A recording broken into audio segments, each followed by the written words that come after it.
Good night, viewers. Here are tonight's top stories. Mr. Mohammed has made a generous donation to fund a life-saving surgery for an East Coast Demerara woman. Meanwhile, an East Coast family is traumatized after an armed robbery by masked men, and a former senior police officer is under investigation for an alleged breach of the Sexual Offences Act. In other developments, high-powered rifles and a shotgun have been seized during a police operation in Region 7, and a motorcyclist has been hospitalized following a collision on Nelson Mandela Avenue. A businessman has been remanded in custody for possession of an illegal firearm and ammunition, while a charity resident has been granted bail after being charged with Grape. Additionally, Shamar Holligan faces multiple charges, including assaulting a peace officer, and a 19-year-old has been found guilty of marijuana possession and sentenced to 18 months imprisonment. Stay tuned for more updates on these stories. Mr. Mohammed donates to fund life-saving surgery for ECD woman. Anjani Singh, a resident of Mon Repos, East Coast Demerara, ECD, was diagnosed with a saccular aneurysm on May 1, 2024. This diagnosis has forced her to stop working and has led to several debilitating symptoms, including loss of appetite, vomiting, and persistent headaches. To undergo the necessary medical intervention, Anjani, the sole provider for her family, needs to raise $7 million. Unfortunately, the required surgery cannot be performed at the Georgetown Public Hospital. Instead, she must have the procedure done at a private institution. Since her diagnosis, Anjani has been seeking public assistance to cover the substantial cost of the surgery. With the help of small donations from the working-class population, she has managed to raise quarter of the required amount. Only recently, Mr. Mohammed became aware of Anjani's plight after receiving numerous messages and videos about her situation. Moved by her distress, he made a significant donation to her on Thursday during a visit to her home. He has also called on corporate Guyana to contribute, emphasizing that even small donations can make a significant difference in her urgent, life-threatening situation. To donate towards Anjani's surgery, please send via MMG at 6444484. Former senior police officer under investigation for alleged breach of Sexual Offences Act. The Guyana Police Force, GPF, has launched a new investigation into serious allegations under the Sexual Offences Act of Guyana against Paul Slough, a former senior officer. This investigation follows a report made by a female complainant.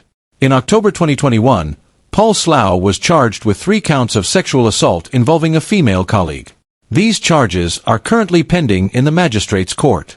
Despite the ongoing legal process, the defendant has been accused of engaging in further misconduct, including making malicious statements on social media aimed at the victim. Such actions are alleged to have caused the victim additional trauma and are considered a violation of the Sexual Offences Act.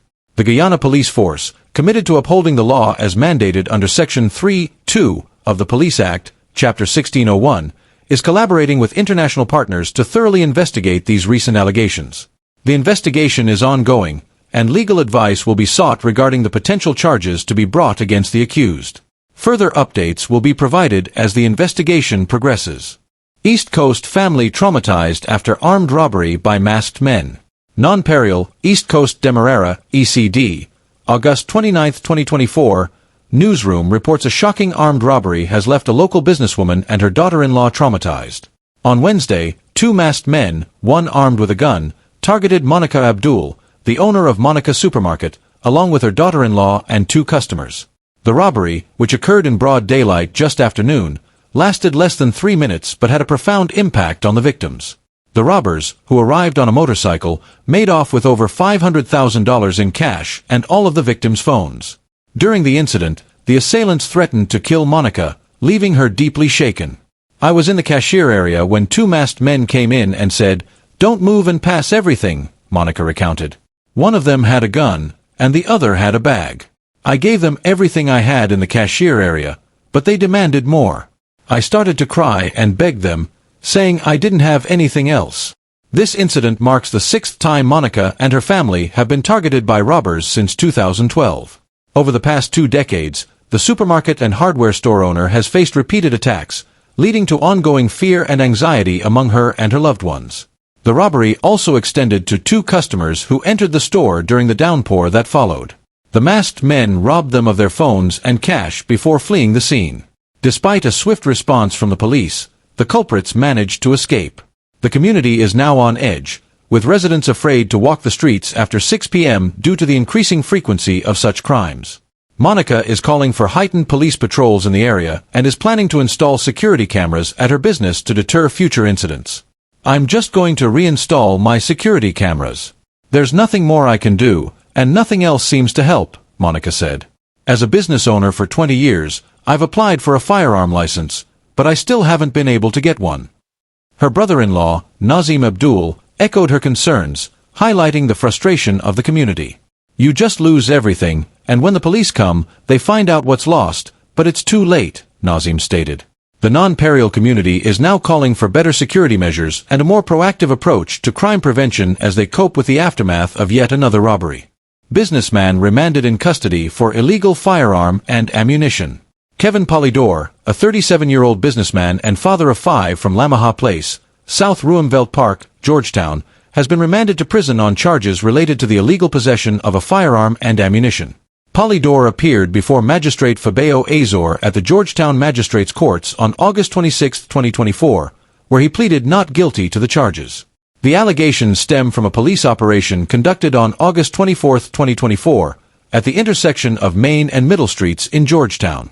According to police reports, Polydor was discovered with a 9mm pistol and 8 live rounds of 9mm ammunition, despite not holding a valid firearm license. The police prosecutor, Christopher Morris, revealed that Polydor was initially spotted next to a motorcar during a patrol at approximately 1 a.m. While no illegal items were found on his person, the firearm was uncovered beneath the front passenger seat of the vehicle, which Polydor admitted to owning. Polydor's defense attorney, Lachmi Rahamath, contended that the weapon was concealed under the seat and argued that Polydor was not the sole individual present during the search and did not own the vehicle in question. Rahamath requested bail, highlighting Polydor's clean criminal record and lack of flight risk. Despite these arguments, Prosecutor Morris opposed bail, citing the severity of the charges and the absence of special reasons required by the Firearms Act. Magistrate Azor denied bail, remanding Polydor to custody until September 23, 2024. It is noted that Polydor has faced similar charges in the past. 19-year-old found guilty of possession marijuana, sentenced to 18 months imprisonment. Ovid Akeem Williams, a 19-year-old laborer from Charity Backstreet, Essequibo Coast, has been found guilty of possession of narcotics for trafficking. Williams was apprehended by the police on May 9, 2024, at Charity, Essequibo Coast, after being found in possession of 39 grams of cannabis. The charge was brought under Section 5(1)(a)(I) of the Narcotic Drugs and Psychotropic Substances Control Act, Chapter 1010. The case was heard at the Charity Magistrates Court on August 26, 2024, before Her Worship Tamika Clark. During the proceedings, 2 witnesses testified, and the prosecutor presented the evidence, leading to the closure of the case. Magistrate Clark found Williams guilty as charged and sentenced him to 18 months of imprisonment. Shamar Holligan faces multiple charges, including assault of a peace officer. The Guyana police force has reported that Shamar Holligan, a resident of Lot 54 Stanleytown, New Amsterdam, Burbus, has been charged with multiple offenses, including driving without a license and assaulting a peace officer. Holligan was arrested on August 24, 2024, and appeared in court on Tuesday, August 27. At approximately 1:40 p.m. yesterday, Holligan appeared before Her Worship Michelle Matthias at the Albion Magistrate Court. During the hearing, Holligan pleaded guilty to all charges brought against him. The specific charges and fines imposed are as follows. Obscured identification mark, front, fined GYD $100,000. Assault of a peace officer, fined GYD $20,000. Failure to conform to a sign, fined GYD $5,000. Restriction on the use of handheld mobile devices, fined GYD $5,000. Unlicensed motor vehicle, fined GYD $5,000. Driving a motorcycle without wearing a safety helmet, fined GYD $5,000. Driving an uncertified motor vehicle, fined GYD $5,000. Uninsured motor vehicle, fined GYD $5,000. Unlicensed driver, fined GYD $5,000. Holligan was ordered to pay a total fine of GYD $155,000 for these offenses. The Guyana police force remains committed to maintaining law and order and ensuring the safety of all citizens. This case serves as a reminder of the importance of adhering to the law and the consequences of failing to do so. Charity resident charged with Grape, granted bail. The Guyana Police Force wishes to inform the public that Desmond George, a 35-year-old resident of Charity Housing Scheme, Essequibo Coast, has been formally charged with the offense of Grape.